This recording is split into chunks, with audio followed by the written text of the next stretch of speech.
బ్రహ్మ విష్ణు మహేశ్వరులు ఈ ముగ్గురు కూడా ఒకే చోట కొలువై ఉన్న క్షేత్రమే అన్నవరం దివ్య క్షేత్రం.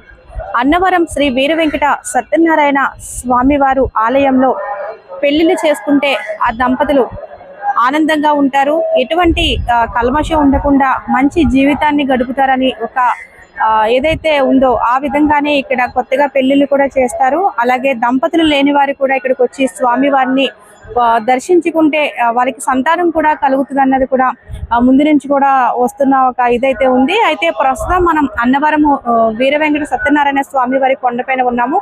మొన్నటి వరకు ఆషాఢ మాసం ప్రారంభమైంది. ఇప్పుడు ఈ రోజు నుంచి శ్రావణ మాసం ఏదైతే పెళ్లిళ్ళ సీజను అలాగే ముహూర్తాలు ఉండడంతో మనం చూస్తున్నాం ఇప్పటికే చిన్న చిన్న పందిర్లు కూడా ఏర్పాటు చేశారు. మరి కొద్దిసేపట్లోనే ఇక్కడ కొన్ని వివాహాలు కూడా మొదలవుతాయి. స్వామివారి సన్నిధిలో పెళ్లి చేసుకుంటే దంపతులు ఎంతో అన్యోన్యంగా ఉంటారన్నది కూడా పెద్దలు అయితే చెప్తూ ఉంటారు.